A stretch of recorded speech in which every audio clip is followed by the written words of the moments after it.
Hey, Bills Mafia. We know there's only one topic every day. All Bills, all the time. And now Matt Bovee and Sal Capaccio are going really deep, talking Bills all year long, because it's always game day in Buffalo.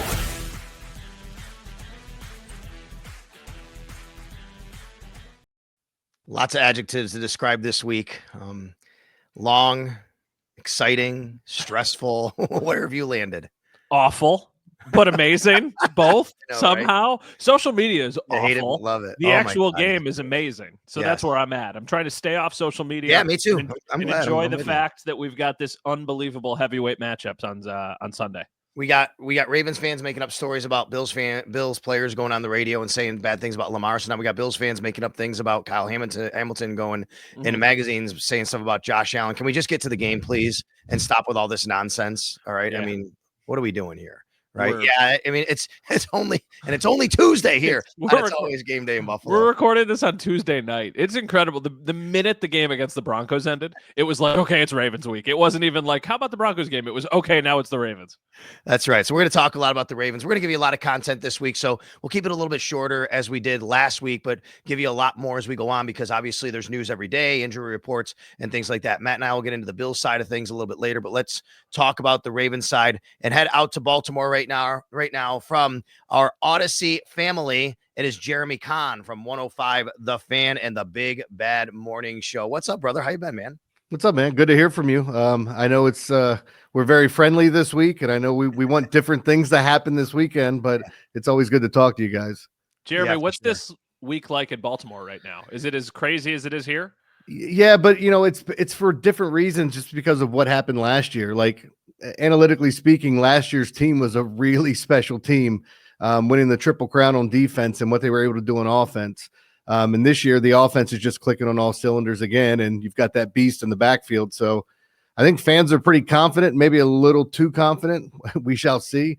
But yeah, I think they feel good about it. I mean, the one thing I'll say about this is there's no more excuses, right? And you can't throw any more shade Lamar's way. If he does win this game and he's able to win next week and he can get to the Super Bowl and see what happens there, I hate this whole thing that these guys can't win the big game, because I think it's so bogus. But fans here are riled up. We will ask you and get into the MVP discussion from that side, because we've had so much of it here. But, let's learn a little bit about the Ravens, because I think what the Bills and Bills fans saw was week 4, and just really they just dominated the Bills, of course, down there in Baltimore. Derrick Henry goes off for 87 yards right away, first play of the game. And, the Bills had a streak of close to 50 games, like an NFL record of not losing by more than one score. And then that game, it just fell all apart. So that's kind of the lasting memory. And that's why Bills fans have said, boy, it's a tough matchup. It's the worst matchup. I don't disagree with that. It's a tough matchup for the Bills. But the Ravens also have a lesser record than the Bills. They've lost more games than the Bills. What has been the formula when teams have beaten the Ravens this year? I mean, I think a lot of times the Ravens have beat themselves, and I'm not trying to dismiss what other teams have done, but it's turnovers. It's the way the ball bounces. I think sometimes it's coaching. You look at these games, they've had more double-digit leads in fourth quarters and blown them over the past 5 years than any team in the league. And you go, well, how is that possible with the running game you have? They made some wholesale changes on that defense when Ardarius Washington went back to playing safety. They took out some of the vets that weren't playing well. Kyle Hamilton goes back there, and I think that kind of changed this team even after the Bills have seen him, because this defense has been a top 5 defense since that change in this league. How real is the ability for teams to come back? Because I remember sitting in the press box in week 4, and the Ravens just dominated the entire first half of the game. And then the Bills score a touchdown, and it's 21-10, and then they get a stop. And that was right before that stupid trick play that the Bills tried to run, and then Josh Allen got hurt. But at that point, it almost felt like, oh, this is about to happen. Like, the Bills are going to score. It's going to be a one-possession game, and we're going to see that Ravens collapse, which is something that gets talked about. How real is it? Does it really happen, like, more than it ever needs to? Oh, yeah. I mean, it's been crazy this year. Even some of the games they've won, like you go back to, they were 0-2 coming into the Cowboys game before they played the Bills. They built up this lead, and this is after they blew a double-digit lead the week before against the Raiders in the fourth quarter. They let the Cowboys come back. They were the only team that had an onside kick against them for so long during this season because of how difficult it is now with the new rules. So, yeah, I think the ability to come back on the Ravens has been there. Now, maybe it's been better since that defense has changed. And I do think they're getting more stops and a little bit more of a bend but don't break type mentality. Let's go to the defensive side. We're very familiar with the offense. We could talk about Lamar for sure. We'll get into that with Josh Allen. But on the defensive side, okay, Kyle Hamilton, he's playing more in his, natural, deep safety position, I guess, is kind of how they've really played him. And then Marlon Humphrey is playing at the top of his game. But really also the front seven. Kind of take us into that group and what's happened with them and how well they've played over the last half of the season.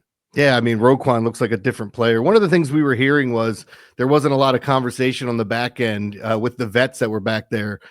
So when they moved out Eddie Jackson and you look at the rest of the wholesale changes they made on the back end with Kyle Hamilton dropping back, because look, that guy's a Swiss Army knife, man. You can put him anywhere, rushing the passer. You can make him a D end. He's huge. He covers so much ground. So you have to love having him back there. And now you got this little bullet in Ardarius Washington running all over the place in the run game and the pass game. So they feel really good about what they have on the back end. And up front, I mean, you can look at those big boys.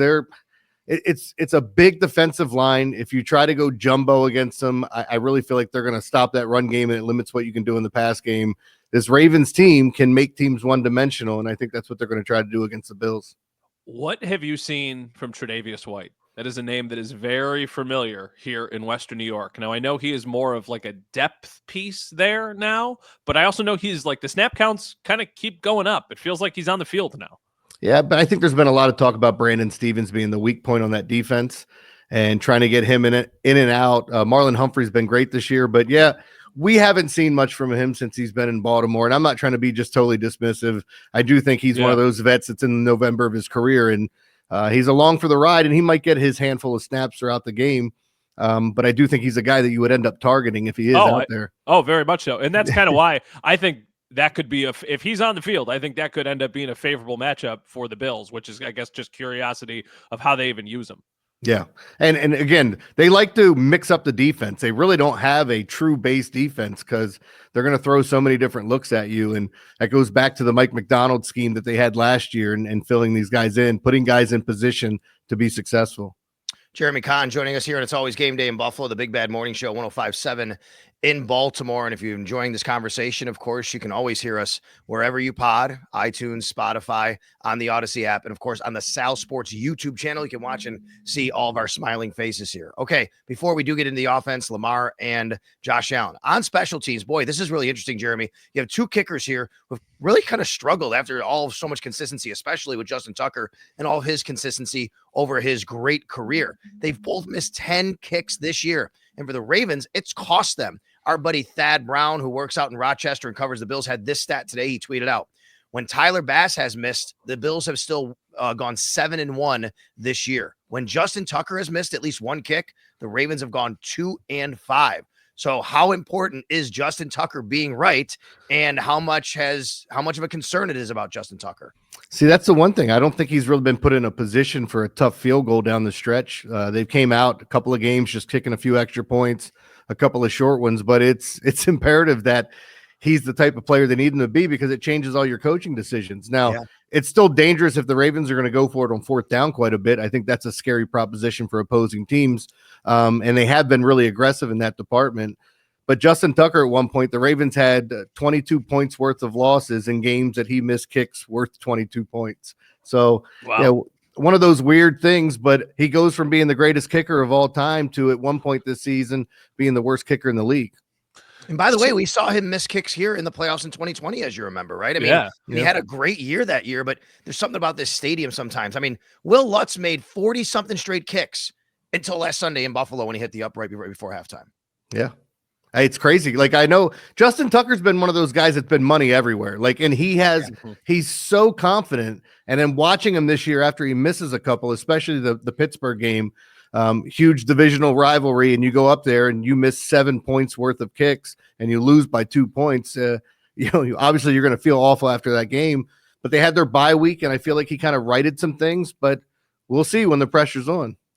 Jeremy, I know a lot of Bills fans are, of course, anxious, excited, nervous, whatever word you want to use for this matchup. But one of the things that I think is giving people a little bit of hope here is the fact that it is in Orchard Park. It's a place that they have not lost this season. They haven't lost in the regular season there since like late November or early November last year. They're very good in Orchard Park.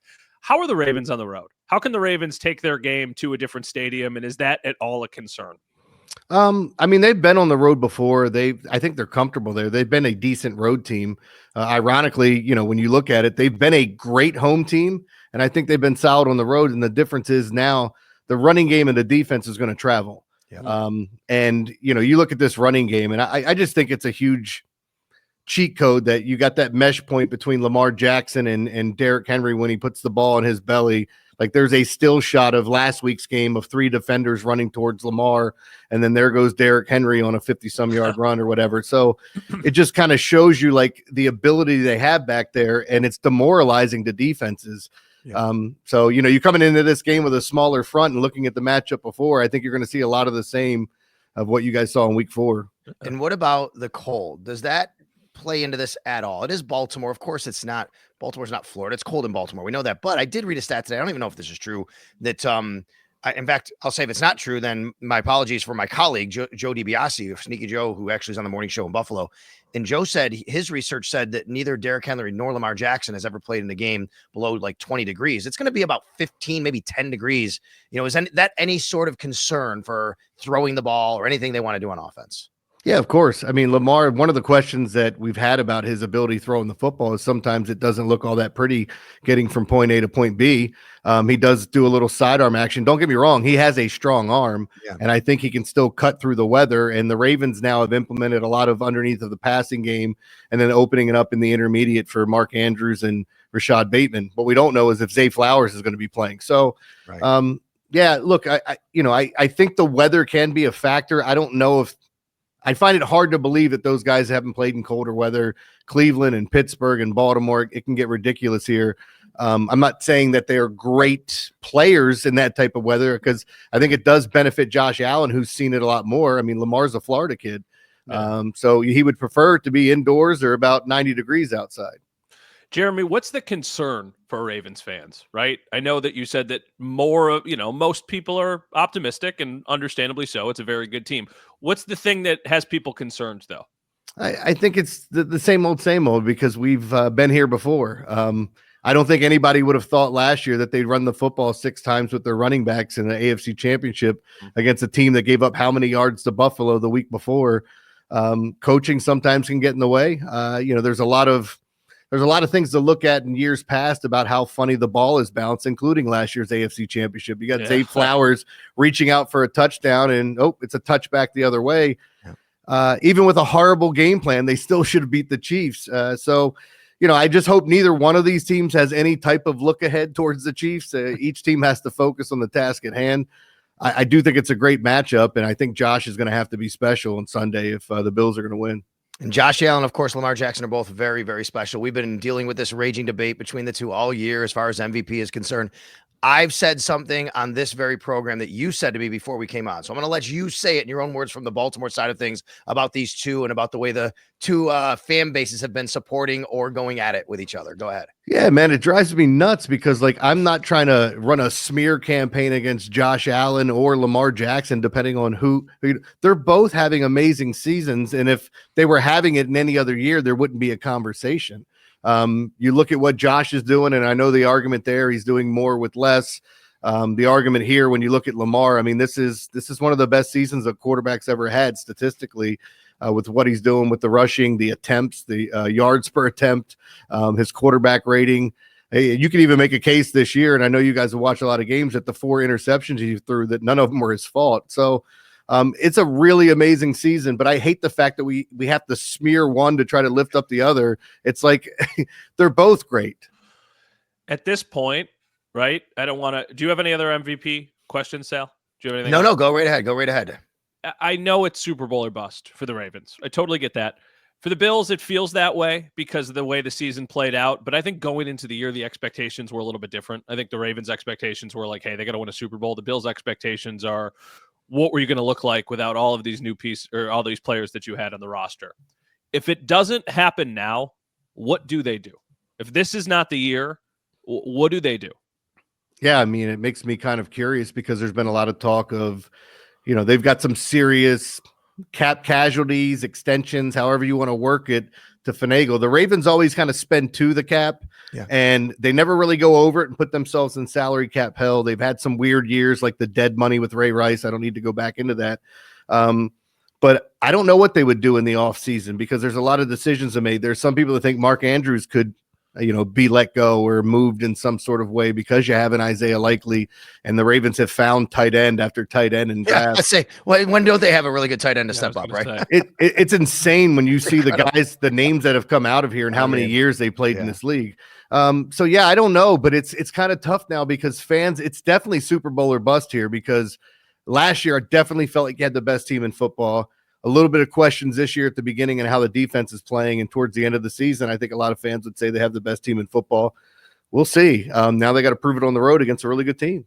Jeremy, what is the status of Zay Flowers? Do you anticipate him from your end, kind of how this usually goes? Like we know you're not going to know it for sure, but like I can kind of read into the way Sean McDermott talks about players sometimes, where it's going to go. What do you think about his availability as of now for Sunday, and how much does it impact the offense if he doesn't play or even does play, but he's obviously not quite right?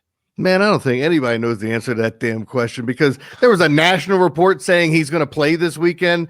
Listening locally, it's like, I don't think he's coming back for the rest of the playoffs. And I'm going, wow. What is it? Where are we? Yeah. I mean, there's got to be some in between. If he does play, I'm assuming he'd be somewhat limited. And the deal is now you're probably going to see a lot more Isaiah Likely, some packages with Nelson Aguilar out there. He and Lamar have a pretty good rapport. Likely's that's a different kind of animal, man. And if he were the focal point on an offense, I think you could see him, put up those types of numbers that number one tight ends do. And he's a really good blocker as well. So it allows the Ravens to do a lot of different things. And oh, by the way, their fullback's bigger than most people's defensive lines. Yeah. No doubt. So the fan base is confident. How about you? How you feeling going into this one? Yeah, I mean, because I talked about this in week 4. I just think the Ravens are a really bad matchup for the Bills and the smaller front that they have. And they can do so many things on offense. Now, the caveat is, how does the ball bounce, turnovers? People have talked about Lamar in the playoffs. Is there going to be any hiccups there? But I do think it's a great matchup for the Ravens just because that their running game is going to be there. And if they're getting stops on Josh, I think it really forces his hand. The scary thing is, if there's one quarterback you don't want to make one-dimensional, it might be Josh Allen in this league. So that's why I said if the Bills win, I think it's going to be a high-scoring game, and Josh is going to have a special game. But I do think the Ravens can win a high-scoring game and can win a low-scoring game, if that makes sense. Yeah, let me ask you holistically here. Okay, so if the Bills were to lose this game, but Josh Allen, didn't play very well. I'm sorry. Let me rephrase that. If Josh Allen, how do I want to say this now? Basically, here's what I want to say, Jeremy. If the Bills lose, it's open season on Sean McDermott, not on Josh Allen, no matter what Josh Allen does. I think the way things have gone here in Buffalo over the last several years, like fans are just ready to pounce on Sean McDermott. If that's the case in Baltimore, given Lamar's playoff failures, is it open season on him or is it open season on John Harbaugh? See, I think it's been open season on John Harbaugh, but he gets a pass because, they had the craziest season when they won a Super Bowl. Right. They may not have been the 10th best team that went in the playoffs and just got hot at the right time.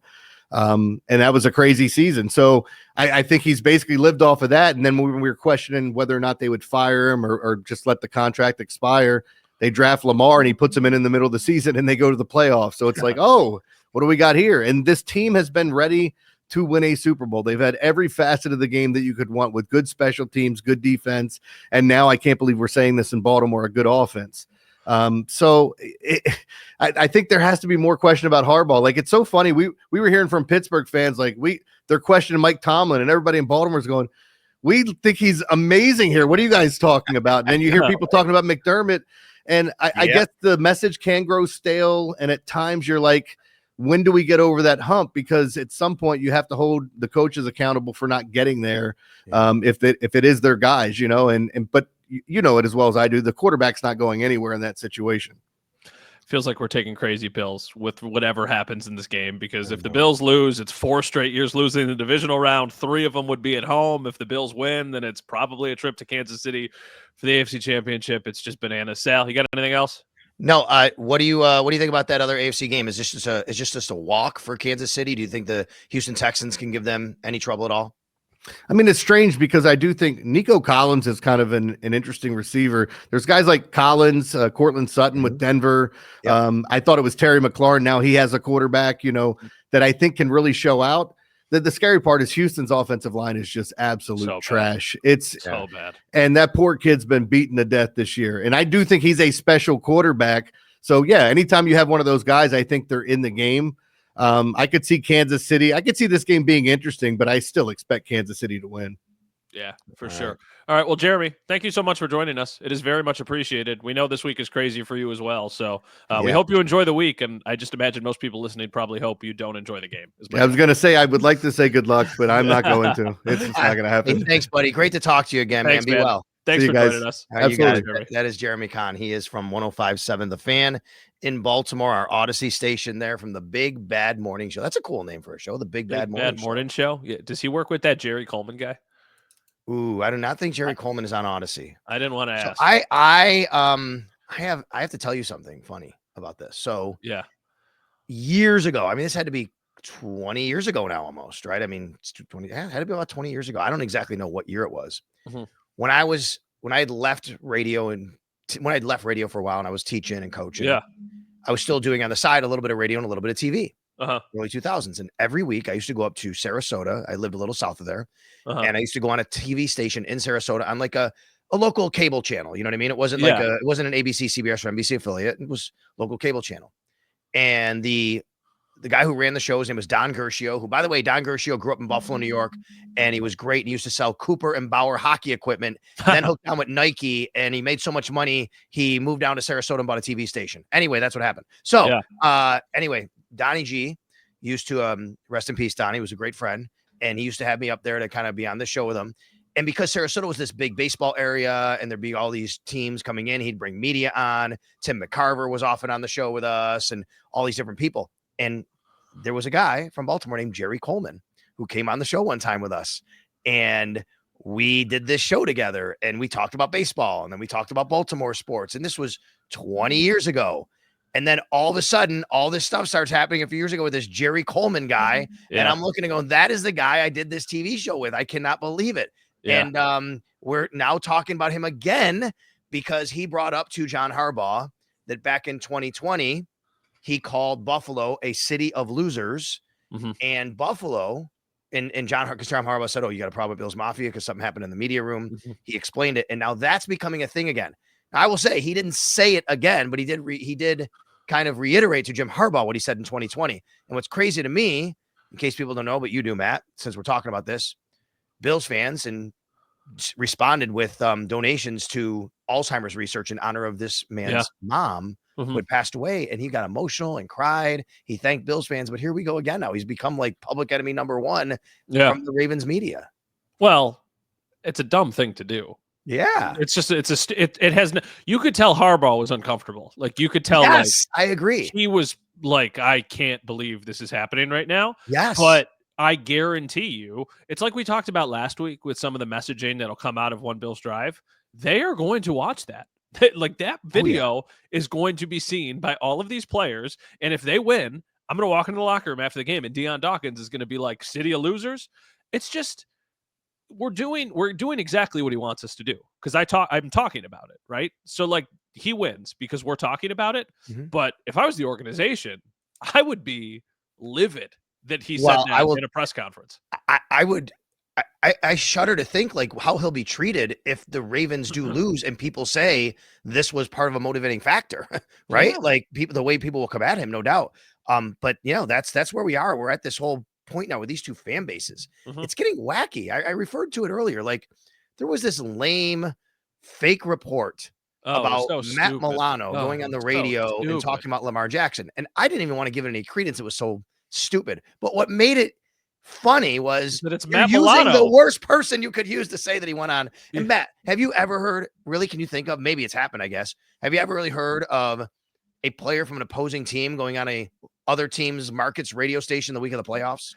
No, but this is the issue. This is why we're staying off social media this week as much as possible. Yes, this is why, regardless of the outcome, I would say it's wise to stay off of social media because it's just going to be an absolute cesspool. Understandably so. I mean, listen, people can think what they want to think, but there's so much misinformation out there. There's so much nonsense that it's hard to sift through. But yeah, that Jerry Coleman thing is interesting because he brought it up again. He brought it up, and that means that he wants the attention, and we're giving it to him. But it was Here just, you go, Jerry. yeah, here Here's you the go. attention. Just I'm blocked by him on Twitter. So I'm sure. I've never really interacted with him otherwise from what I've said. So I just, a lot of times I know that I'll get blocked, but I want to kind of see what's going on. So I don't do that. All right. Well, let's move on and talk about real quickly.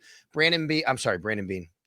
Sean McDermott. Sorry. Sean McDermott. I don't know why I thought about Brandon Bean for a second. Were you thinking about Terrence Gray or Brian Gaine? I think I was because of interviews, but either way, Sean McDermott gave an injury. No, I'll tell you why. I was thinking of Brandon Codrington. That's why.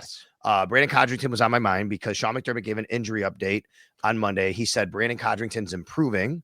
Alec Anderson is questionable. He did finish the game. He came back. So I'm hoping that and thinking that's going to be okay. And Ray Davis is going to go through the concussion protocol. Yeah, there's a chance all three could be available to play. I mean, we'll see where it goes, though. Yeah, sure. Concussion protocol is just so hard to guess that it's not even really worth the effort. So I won't even try there. But I think Alec Anderson is going to play. He finished the last game and seemed very normal in the locker room afterwards. And Brandon Codrington trending in the right direction. That's a good sign. Although I will say, they handled special teams very well. Khalil Shakir, Ty Johnson the other day. So now you would actually need to find somebody to potentially replace Ray Davis in a kickoff game. I don't know if you would use Khalil there also, but I'm not thinking it's like, the sky is falling if he is unavailable. They're once again in a very healthy position going into this game. But the Ravens are, minus Zay Flowers, which is a potentially big loss for them. Otherwise, though, they're pretty healthy as well. All right. I don't know what else we can get to today. We'll have to just leave more meat on the bone for the next few days, but you can go right ahead. I do want to say the Terrence Gray news is interesting because Terrence Gray, if hired by the Tennessee Titans, I believe, Sal, correct me if I'm wrong, you know all these rules. I believe the Bills would get 2 third-round picks out of it, right?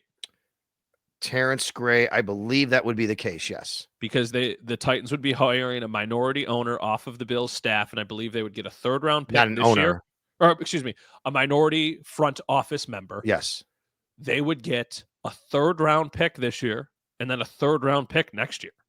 I think that's the case. I'll have to go back and research the rules. It is something like that, yes. Terrence Gray is awesome.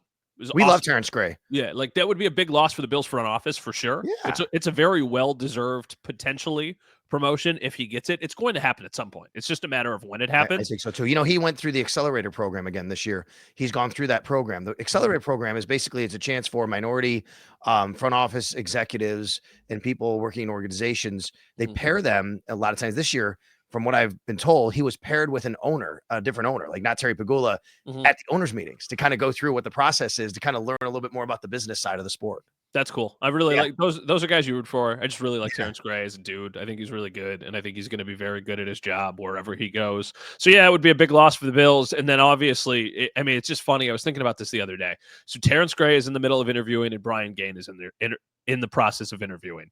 Brandon Beane, since being the general manager of the Bills, has lost already Brian Gaine to a general manager job, then back to the Bills.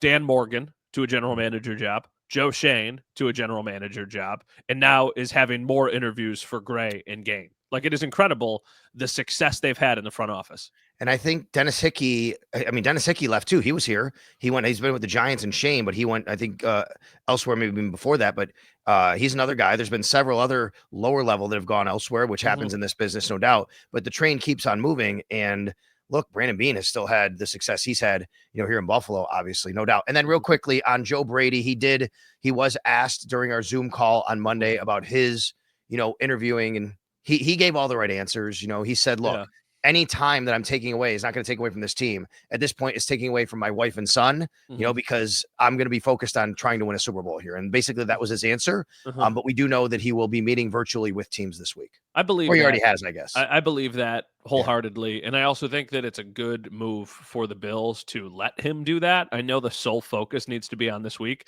but I think from just a culture standpoint and you want to attract candidates and people who want to be in this building, I think that it would be a bad look for a team to the Jerry Jones, Mike McCarthy thing that happened. I just think it's that just real quick. The Bills cannot decline the interview. The Jerry Jones could, because that was a lateral move, head coach to head coach. Oh, I thought they couldn't they decline it maybe I was wrong. No, you can't decline for a promotion so it has to coordinator or promotion to head coach. So promotions you cannot say anything about lateral or obviously below. That's right. And just so everybody knows, because this is important, you can't also just title someone assistant head coach and then say, we're going to block you. That doesn't work like that.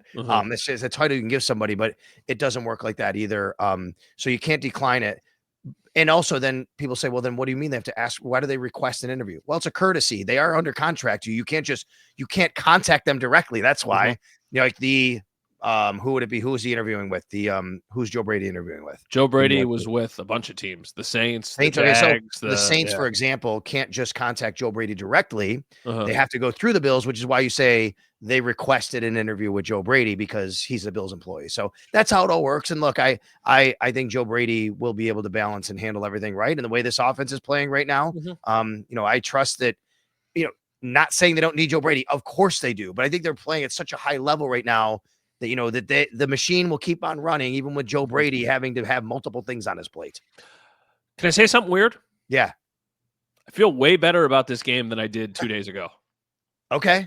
I don't think it's weird. I don't know if it's just early in the line week. has moved from Bills favored by 1.5 when it opened to Ravens favored by 1.5 now. It's like a 3-point move. It's crazy. I think that's a good thing. I do Seriously. too. I do too. I think that the public, or I don't know for sure, but it seems like a lot of the public money is coming in on the Ravens. And All right, let me ask you this then. And here's what might be why you are feeling better. And I think I'm with you. Who, in the grand scheme of things, which team has more pressure to win this game? The Ravens. See, I think so too. And I Ravens think that's why. And Lamar does. Lamar has not been phenomenal in the playoffs. Because even though Josh has lost, he's been great in the playoffs for the most part. Yeah, he's played 11 playoff games, and I think we can point back to one that was bad and one that was okay. The one that was bad was the Bengals game. The entire team played bad. The one that was okay was the game against the Texans in the wild card round in 2019. Every other playoff game he has played, I would say, was either good or fantastic. I guess the AFC Championship was a little dicey, but they were just outmatched in that game. The reason I think I feel good about this matchup, at least right now, I still think the Ravens are a better team than the Bills. But I trust Josh Allen more than I trust Lamar Jackson, and it's in Buffalo. They haven't lost here yet. That's a big deal to me. Yeah, I agree. All right, buddy. Well, we got tomorrow. Wednesday is media day for the Bills. We'll do another quick thing tomorrow. We'll hear from Sean McDermott, and then we'll do our traditional in between Sean McDermott and locker room quick press conference, injury update thing, and then we'll try and do another.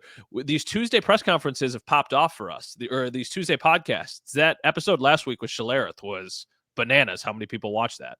Well, we appreciate that, and of course, you can watch it over at Sal Sports on YouTube. So there you go. I appreciate that. I set you okay. For Matt, I'm Sal. Mike Robier, our producer. Matt has something else to say. I called Fitz. You did. Thank you, everyone. Let's end the show with good job, Matt. He said on this, you said, here's the conversation. Who can you get to top Kyle Williams? I said, I don't really know. Maybe you can bring Jordan Poyer back. He's a member of the Dolphins. You said, I think you can get Ryan Fitzpatrick. That would be it. And guess what? Ryan Fitzpatrick is the legend of the game, hyping up the crowd on Sunday. We'll talk more about that next time. And it's always game day in Buffalo. Thanks to our producer, Mike Robier.